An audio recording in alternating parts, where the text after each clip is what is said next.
India में हमारे youth को ही नहीं बल्कि छोटे बच्चों से लेकर हमारे पेरेंट्स तक को भी एक नशे की लत लग चुकी है।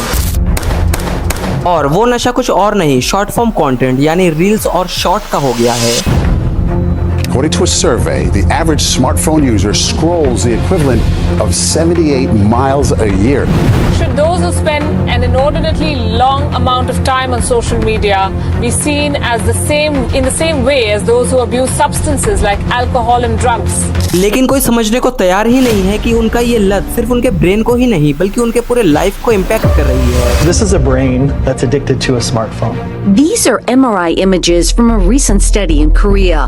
All the red indicates increases in brain activity, the effects of smartphone addiction. How many hours were you spending on your phone? Oh God, probably like 9 hours? I was just kind of constantly on it. अगर आप 90s के हो तो आपको पता होगा 2006-7 में जब फेसबुक लोगों के बीच में नया नया पॉपुलर हो रहा था तो लोग बस एक दूसरे को फ्रेंड रिक्वेस्ट भेजकर या फोटो लाइक करके खुश हो जाते थे। कोई एल्गोरिथम या डोपामिन रश नहीं था, सिंपल सोशल इंटरेक्शन था। 2008-10 के टाइम जब 1 GB डाटा का प्राइस 250 से 300 रुपए होता था और उसमें भी हम सोच समझकर ही इंटरनेट यूज करते थे। तब SMS पैक चलते थे और यूट्यूब देखना एक लग्जरी लगता था। फेसबुक पर 5 से 10 पोस्ट देखना भी बहुत होता था। बेशक लाइफ स्लो थी मगर हमारे हाथ में थी। फिर 2014-15 के बाद धीरे धीरे सब कुछ बदलने लगा। जियो आया, डेटा फ्री हो गया। फेसबुक और ट्विटर के साथ साथ इंस्टाग्राम, स्नैपचैट और यूट्यूब हमारे लाइफ का एक हिस्सा बन गया। फिर 2020 में जब पेंडेमिक आया तो दुनिया अपने घरों में कैद हो गई और तब तक हम एक नए दौर में एंट्री कर चुके थे और वो दौर था रील्स और शॉर्ट देखने का। आज इंडिया का एवरेज स्क्रीन टाइम 6 घंटे से भी ज्यादा है और एक रिसर्च कहती है कि ह्यूमन अटेंशन स्पैन सिर्फ 8 सेकंड का रह गया है। पता नहीं आप में से कितने लोग इस वीडियो को एंड तक देखोगे क्योंकि आज एक लॉन्ग फॉर्म कंटेंट के केस में नॉर्मल व्यूअर अटेंशन स्पैन सिर्फ 25 सेकंड का रह गया है और इसीलिए आज के जमाने में एक 3 मिनट की वीडियो पूरी देखना लोगों के लिए स्ट्रगल बन चुका है।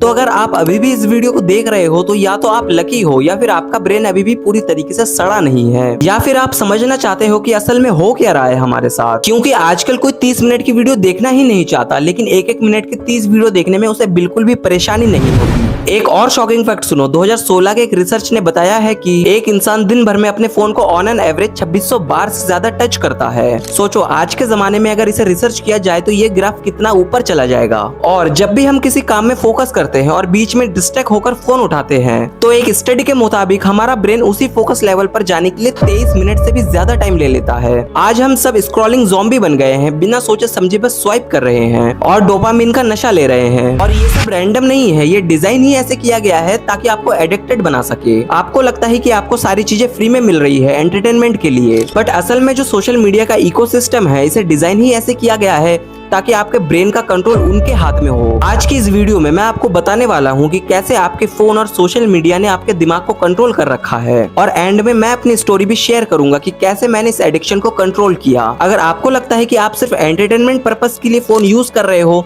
तो ये वीडियो एंड तक जरूर देखना क्योंकि असल में जो रियलिटी है वो आप सोच भी नहीं सकते। वो मेरे को ऐसा लगता है मेरे बॉडी की पूरी मेंटल एनर्जी खींच लेता है कभी कभार social media. Tells us that social media use is often associated with harms to our kids. And my growing concern is that social media has become an important contributor to that youth mental health crisis. Those people you think are super happy, actually not that happy.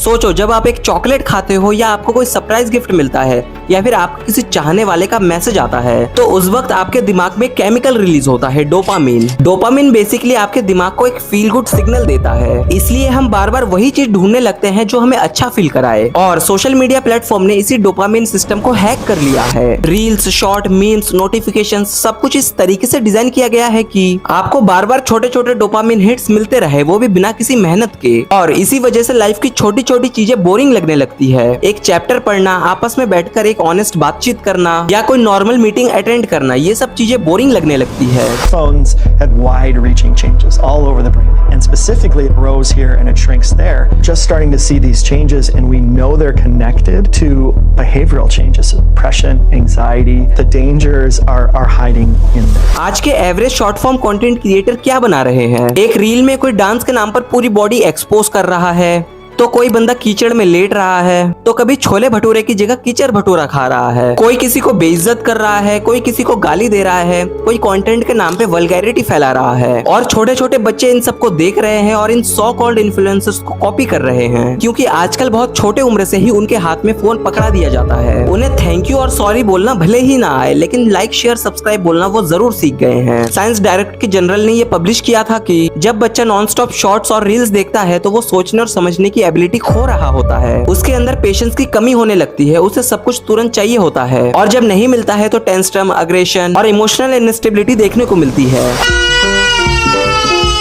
What's being called internet addiction disorder.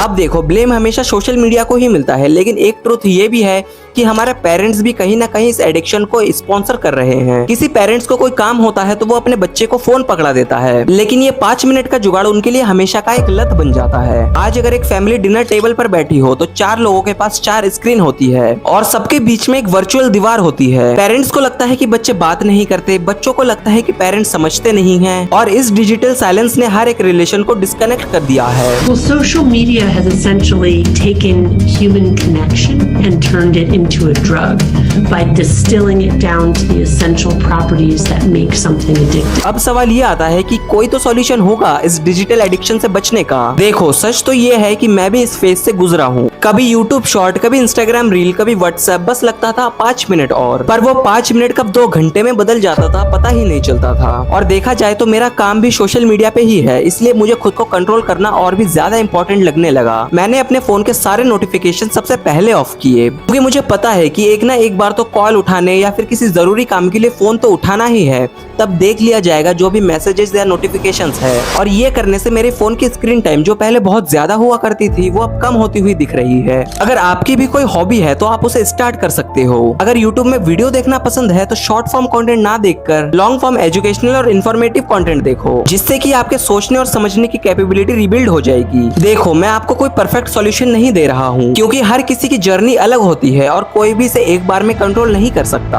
आपको छोटे छोटे step लेने होंगे ताकि आप खुद को धीरे धीरे डिजिटल डिटॉक्स कर सको, क्योंकि आने वाली जनरेशन हमें देखेगी, हमसे सीखेगी और शायद हमें रिपीट भी करे। अगर आपने इस वीडियो को एंड तक देखा है तो शायद आपने डिजिटल डिटॉक्स का मन बना लिया है, और इसलिए इस वीडियो को शेयर जरूर करना ताकि किसी और का भी माइंड रीसेट हो सके। अगर आपको वीडियो अच्छी लगी हो तो वीडियो को लाइक, चैनल को सब्सक्राइब जरूर कर देना, और जाते जाते कमेंट्स में मुझे ये बता के जाना कि मुझे नेक्स्ट वीडियो किस टॉपिक पे बनाना चाहिए। तो मिलते हैं किसी और वीडियो में किसी नए टॉपिक के साथ। धन्यवाद।